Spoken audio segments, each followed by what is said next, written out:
Hujan gerimis membasahi jalanan kota Surabaya malam itu. Lampu-lampu redup memantulkan bayangan samar di aspal yang basah.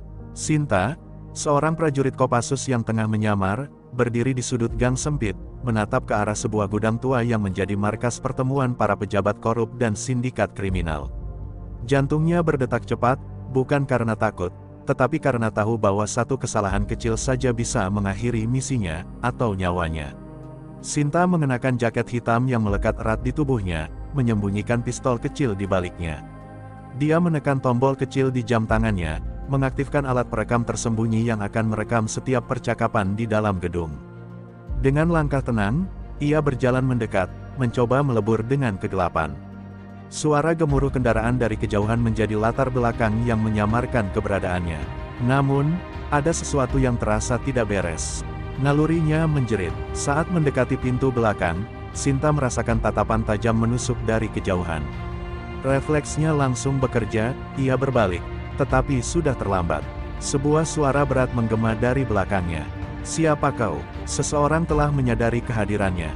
Dengan cepat, Sinta menunduk dan memutar tubuhnya, melayangkan tendangan ke arah pria itu. Benturan keras terdengar saat lawannya terjatuh, tetapi tidak ada waktu untuk merayakan kemenangan. Alarm berbunyi. Gudang itu bukan lagi tempat yang aman. Pintu depan terbuka dengan kasar, beberapa pria bersenjata keluar dengan wajah waspada. Sinta mengutuk dirinya sendiri dalam hati. Ia telah gagal menyusup dengan diam-diam.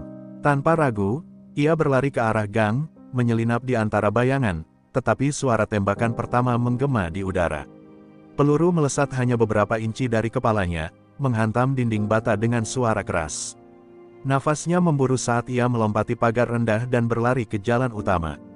Mobil-mobil masih melaju di tengah hujan, klakson terdengar bersahutan. Ia harus berpikir cepat. Dalam sekejap, ia menyelinap di antara kendaraan, menghilang di tengah lalu lintas yang kacau.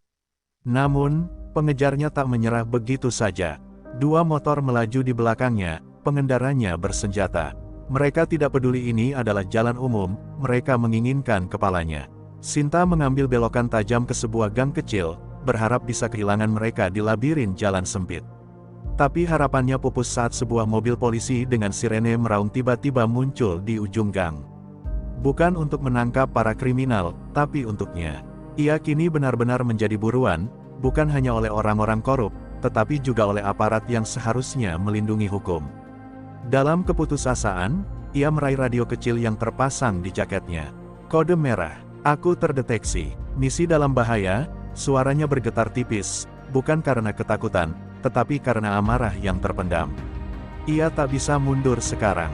Jika ia tertangkap, semua bukti yang dikumpulkannya akan lenyap, dan kejahatan ini akan terus berlangsung tanpa ada yang bisa menghentikannya. Di tengah kegelapan dan kejaran yang semakin mendekat, Sinta menatap ke depan. Ini belum berakhir. Ia takkan menyerah, tak peduli seberapa besar kekuatan yang harus ia lawan.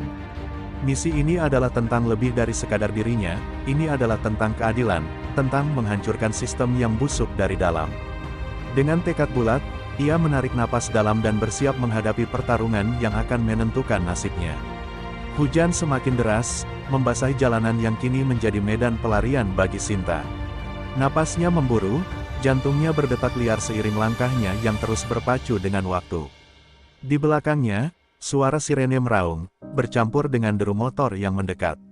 Lampu sorot menari di antara bangunan-bangunan tua, mencari bayangan dirinya yang berusaha menghilang dalam kegelapan. Tapi Sinta tahu, mereka tidak akan berhenti sampai menangkapnya, atau membunuhnya. Sebuah tembakan terdengar, pelurunya menghantam papan reklame di atasnya. Sinta segera menunduk, berlari ke arah pasar malam yang masih dipenuhi orang meski hujan mengguyur. Teriakan panik membahana saat orang-orang menyadari kehadiran polisi bersenjata dan pria-pria misterius yang mengejarnya. Dengan cepat, Sinta menyelinap di antara kerumunan, memanfaatkan kepanikan sebagai penyamaran. Ia meraih sebuah kerudung dari salah satu kios dan menutup kepalanya, mencoba mengaburkan identitasnya. Namun, itu tak bertahan lama. "Sana!" Dia ke arah pasar, suara seorang pria meneriakkan perintah, dan seketika kerumunan yang tadinya menjadi perlindungan bagi Sinta kini berubah menjadi jebakan. Polisi mulai menyebar, mengepung setiap jalan keluar. Dengan cepat, ia melompati meja pedagang, menendang tumpukan buah hingga berguling ke jalan, menghambat laju pengejarnya. Beberapa peluru kembali melesat, menghancurkan kaca-kaca kios, memancing jeritan dari orang-orang yang berusaha menyelamatkan diri. Sinta terus berlari, hujan bercampur keringat membasahi wajahnya. Dalam hitungan detik, ia sampai di gang sempit di belakang pasar. Namun, sebelum bisa bernapas lega, dua motor dengan lampu menyala terang telah menunggunya di ujung jalan. Pengendara mereka bukan polisi, tapi orang-orang bayaran. Mereka tidak akan menangkapnya hidup-hidup. Salah satu dari mereka mengangkat pistol, bersiap menarik pelatuk. Tanpa ragu, Sinta meraih sebuah tong sampah besi di dekatnya dan melemparkannya ke arah pengendara pertama. Roda motornya selip, membuatnya kehilangan kendali dan menghantam dinding dengan suara mengerikan. Tak ada waktu untuk melihat apakah dia masih hidup atau tidak. Pengendara kedua sudah menarik pelatuknya. Sinta menutik ke samping, merasakan desingan peluru melintas hanya beberapa inci dari bahunya. Dalam satu gerakan cepat, ia meraih batu dari tanah dan melemparkannya tepat ke wajah pria itu. Motor oleng, dan kali ini Sinta tak menyia-nyiakan kesempatan. Ia menerjangnya dengan tendangan keras, menjatuhkan pria itu ke tanah. Nafasnya tersengal, namun, ia tahu ini belum selesai. Dari kejauhan, suara mobil mendekat dengan cepat. Sinta menoleh dan melihat 4 mobil polisi memasuki gang. Jalannya tertutup, ia terjebak, lampu merah dan biru berkedip-kedip, menciptakan siluet mengerikan di dinding-dinding sekitar. Dalam situasi ini, hampir semua orang akan menyerah. Tapi bukan Sinta, tatapannya liar, mencari celah untuk keluar. Lalu ia melihatnya, sebuah pipa besi menempel di dinding gedung tua. Tanpa pikir panjang, ia melompat, meraih pipa dengan kedua tangan dan mulai memanjat ke atas. Beberapa polisi berteriak, menyuruhnya turun. Ketika salah satu dari mereka mengangkat senjatanya, Sinta hanya bisa berharap refleksnya cukup cepat. Dor, sebuah peluru melesat, menghantam pipa hanya beberapa inci dari tangannya. Sinta terus memanjat, merasakan adrenalin memompa di setiap tarikan napas. Sesaat kemudian, ia berhasil mencapai atap, berguling ke atas permukaan beton yang licin. Dengan satu lompatan cepat, ia melompat ke gedung di sebelahnya dan menghilang dalam kegelapan malam. Polisi hanya bisa melihat bayangannya lenyap di antara gedung-gedung kota. Mereka telah kehilangan targetnya, untuk sementara. Sinta merebahkan dirinya di atap, dadanya naik turun dengan cepat. Ia tahu pengejaran ini belum selesai. Mereka akan terus memburunya, sampai ia tertangkap atau mati. Tapi satu hal yang pasti, ia tidak akan menyerah. Masih ada misi yang harus diselesaikan. Dengan tangan gemetar, ia menyentuh alat komunikasi di jaketnya dan berbisik, "Aku masih hidup." Hujan mulai mereda, menyisakan genangan air yang memantulkan cahaya lampu jalan. Nafas Sinta masih berat, tubuhnya terasa lelah setelah pengejaran tanpa henti. Ia bersembunyi di sebuah gedung kosong di pinggiran kota, tubuhnya bersandar pada dinding berlumut yang dingin. Luka gores di lengannya akibat peluru yang nyaris mengenainya masih mengeluarkan sedikit darah, tetapi itu bukan yang paling mengkhawatirkannya. Yang membuatnya lebih waspada adalah kenyataan bahwa ia kini menjadi buronan. Bukan hanya oleh polisi, tetapi juga oleh orang-orang yang seharusnya ia lawan. Sinta meraih alat komunikasinya dan berbisik, "Kode merah. Aku butuh bantuan." Suaranya nyaris tak terdengar, diserap oleh kesunyian malam. Namun, tidak ada jawaban. Apakah markas sudah menyadari keberadaannya? Atau mungkin komunikasinya telah disadap? Pikirannya dipenuhi berbagai kemungkinan buruk. Ia menggertakkan giginya, mencoba tetap tenang. Ia tak bisa tinggal di sini lebih lama. Langkah kaki terdengar, Sinta langsung berdiri, mencabut pisau kecil dari pinggangnya, siap untuk bertarung. Bayangan seorang pria muncul dari kegelapan, berjalan mendekatinya dengan tenang. Dia tinggi, berpakaian serba hitam, dan matanya menatap lurus ke arah Sinta tanpa ragu sedikitpun. Sinta mempererat genggamannya pada pisau. "Siapa kau?" tanyanya tajam. Pria itu tersenyum tipis, lalu mengangkat kedua tangannya perlahan. "Tenang, Sinta, aku di sini untuk membantumu." Suaranya dalam dan penuh keyakinan. Namun, itu hanya membuat Sinta semakin curiga. "Dari mana kau tahu namaku?" desisnya. Pria itu tidak langsung menjawab, tetapi mengeluarkan sesuatu dari saku jaketnya, sebuah lencana intelijen. "Namaku Raka, aku dari unit intelijen yang juga menyelidiki kasus ini. Dan kau baru saja masuk ke dalam perangkap yang jauh lebih besar dari yang kau bayangkan." Sinta masih belum menurunkan kewaspadaannya. Buktikan kalau kau bukan salah satu dari mereka. Raka menghela napas dan melangkah lebih dekat. Jika aku bekerja untuk mereka, kau sudah mati sekarang, katanya dingin. Matanya menatap langsung ke mata Sinta, tajam dan penuh kesungguhan. Ada sesuatu dalam caranya berbicara yang membuat Sinta sedikit ragu untuk menyerangnya. Suara mobil terdengar dari kejauhan. Sinta menoleh keluar jendela dan melihat beberapa kendaraan tanpa tanda resmi berhenti di depan gedung. Raka ikut melihat ke arah yang sama dan berbisik, mereka datang. Kau bisa percaya padaku sekarang, atau kau bisa mencoba melawan mereka sendirian.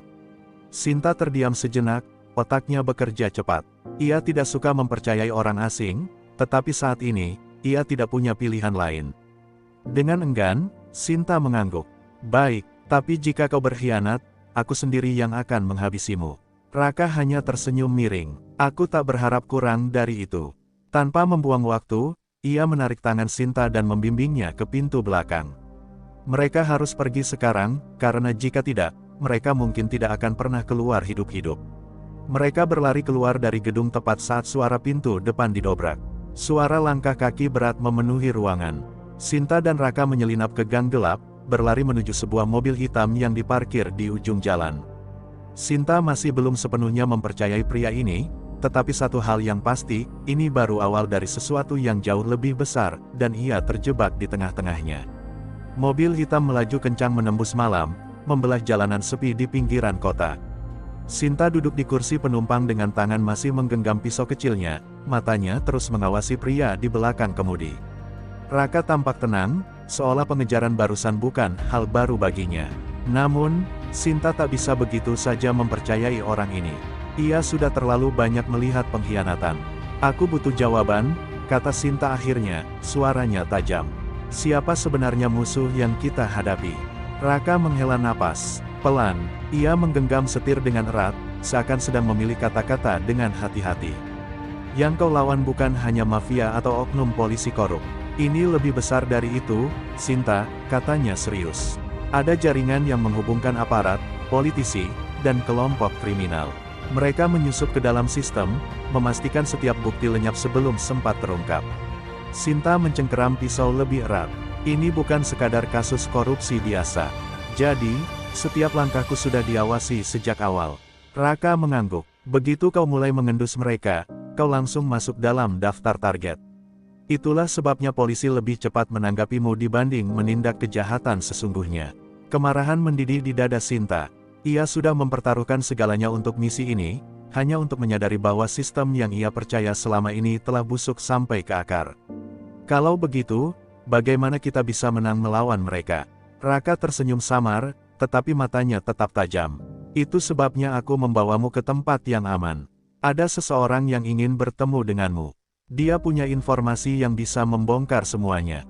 Sinta menatapnya curiga, tetapi sebelum sempat bertanya lebih lanjut, Raka membelokkan mobil ke sebuah gang sempit. Di depan mereka, sebuah gudang tua berdiri dalam kegelapan. Raka mematikan mesin dan menatap Sinta.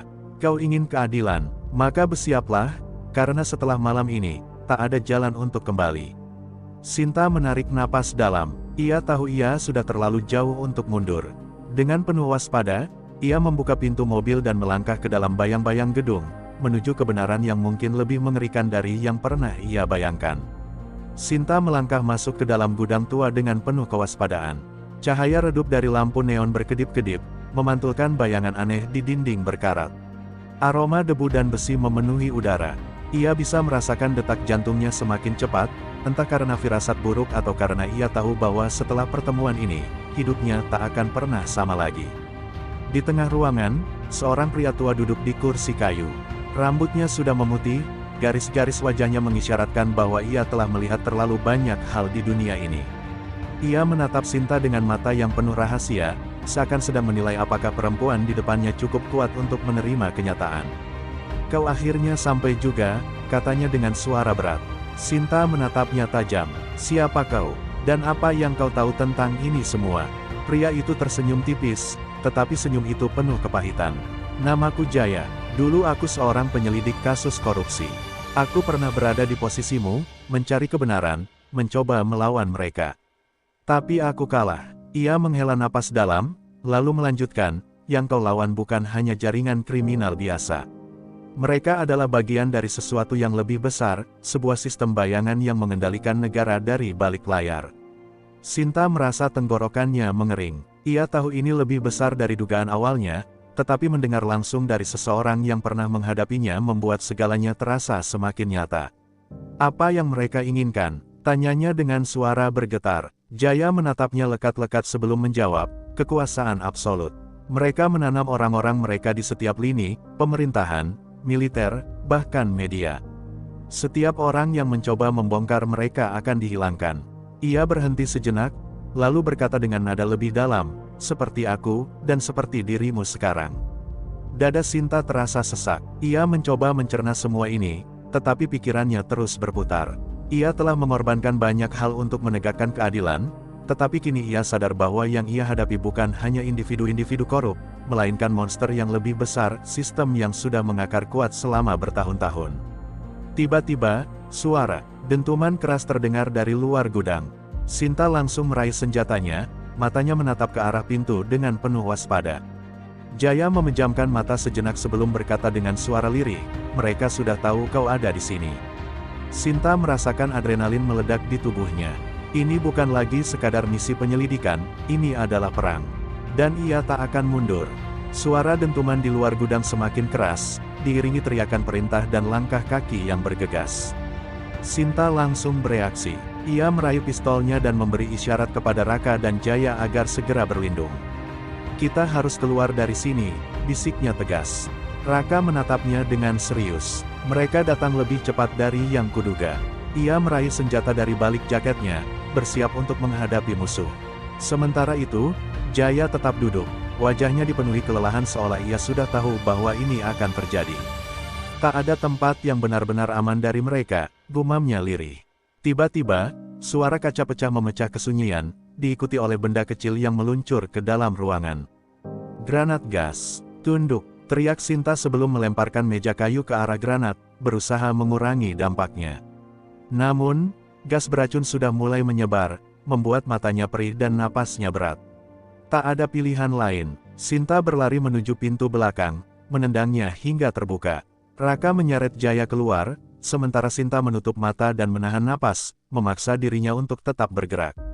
Di luar, beberapa pria bersenjata sudah menunggu. Mereka bukan polisi, mereka adalah eksekutor bayaran. Satu dari mereka mengangkat senjata, tetapi Sinta lebih cepat. Ia mengarahkan pistolnya dan menembak tepat ke lengannya, membuat pria itu terhuyung mundur sambil berteriak kesakitan. Raka juga langsung bertindak, menembak lampu jalan agar mengaburkan pandangan musuh. Dalam kegelapan, mereka berlari menyusuri gang sempit, mendengar suara peluru menghantam tembok di belakang mereka. Jaya terengah-engah, tubuh tuanya jelas tak lagi bisa berlari seperti dulu. Kita tak akan bisa lari terus, katanya dengan suara serak. Sinta menoleh ke Raka. Mobil, tanyanya. Raka menggeleng. Mereka sudah mengepungnya. Kita harus menemukan jalan lain. Tiba-tiba, suara sirene polisi terdengar di kejauhan. Sinta terkejut. Apakah itu bala bantuan, atau bagian dari jebakan lain? Ia tak punya waktu untuk berpikir. Mereka harus mengambil keputusan sekarang. Ada jalur pembuangan di bawah gedung tua itu, kata Jaya, menunjuk ke sebuah bangunan kumuh di seberang jalan. Sinta menatap gedung itu sejenak, lalu mengangguk. Kita masuk ke sana. Dengan napas yang masih memburu dan musuh yang terus memburu mereka, Sinta tahu satu hal, ini baru permulaan dari pertempuran panjang. Dan ia tak akan berhenti sampai keadilan benar-benar ditegakkan. Sinta, Raka, dan Jaya berlari menyeberangi jalanan gelap, langkah mereka tergesa-gesa di antara sisa hujan yang masih menetes dari atap-atap gedung tua. Peluru terus berdesing di belakang mereka, menghantam tembok dan jendela-jendela yang sudah rapuh.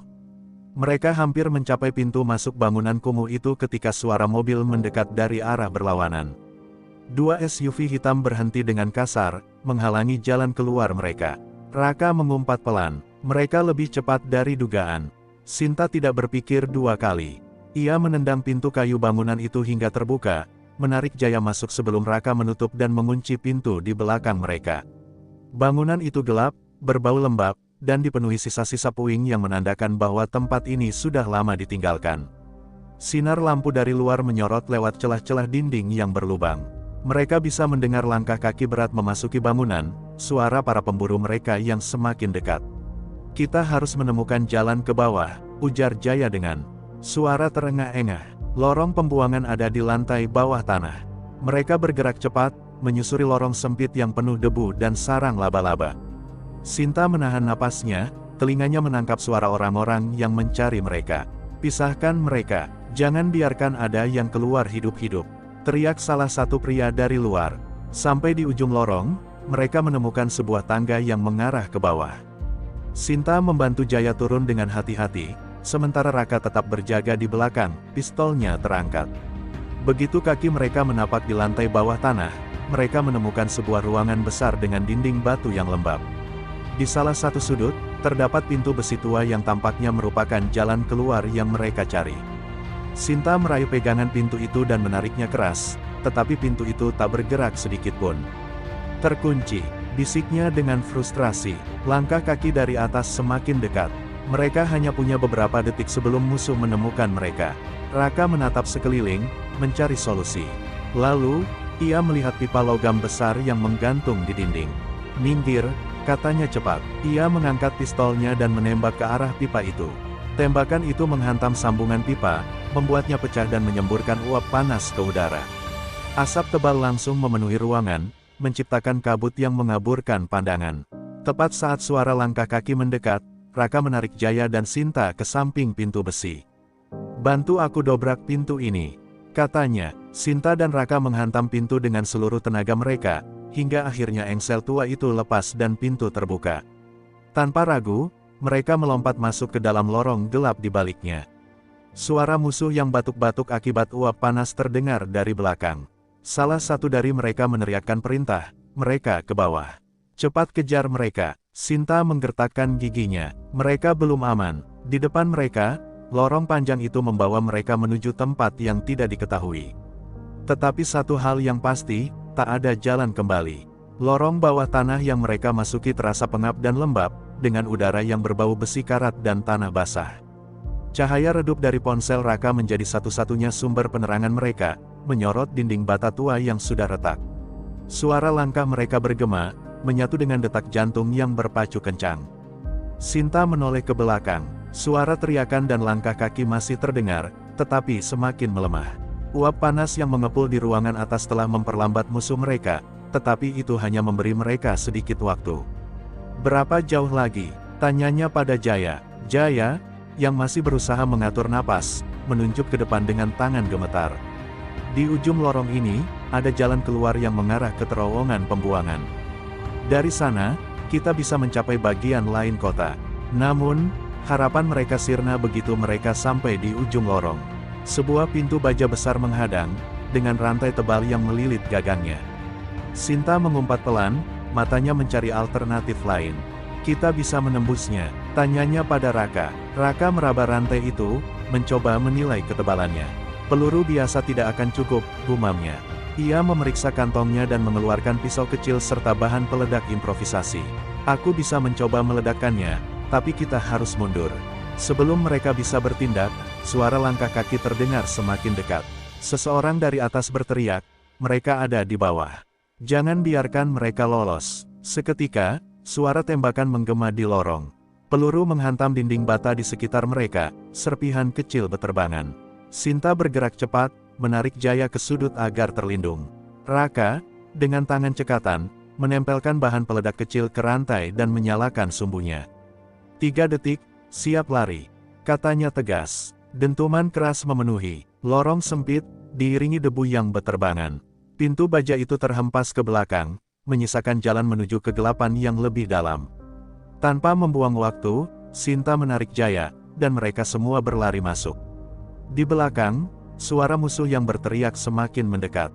Namun, begitu mereka melangkah lebih jauh ke dalam terowongan, sesuatu yang tak terduga terjadi. Suara gemuruh menggema di sekitar mereka.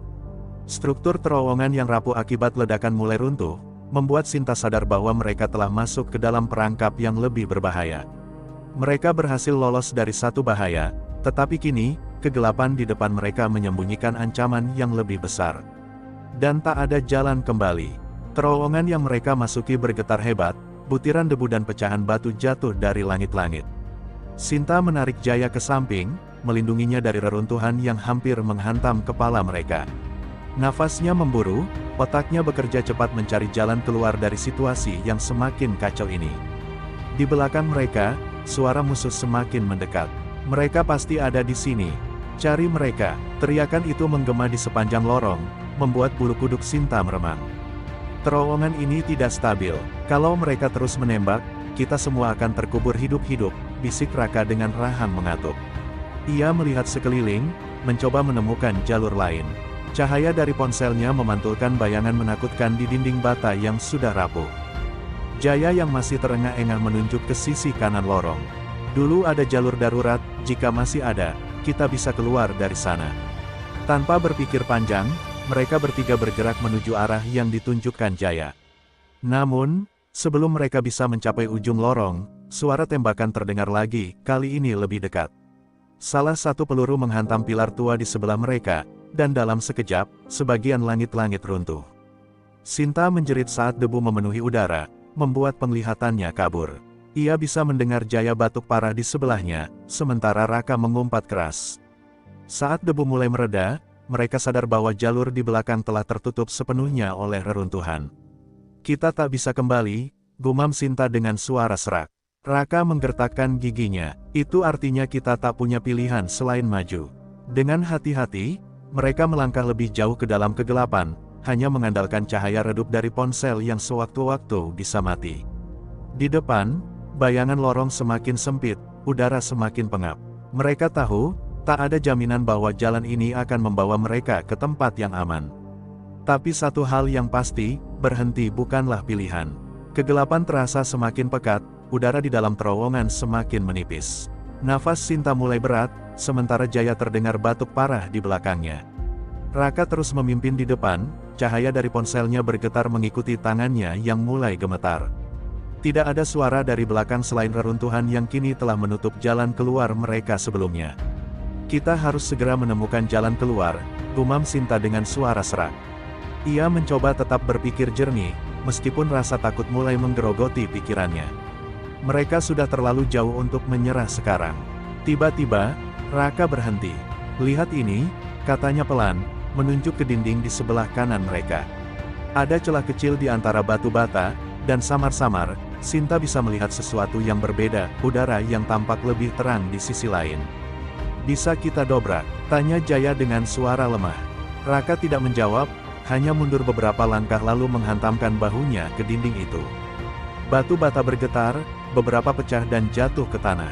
Sinta segera ikut membantu, merobohkan batu-batu yang sudah longgar dengan tangan kosong meski kulitnya tergores. Mereka bekerja cepat, karena mereka tahu, musuh tidak akan berhenti mencari mereka. Setelah beberapa kali hantaman, sebuah lubang cukup besar terbuka.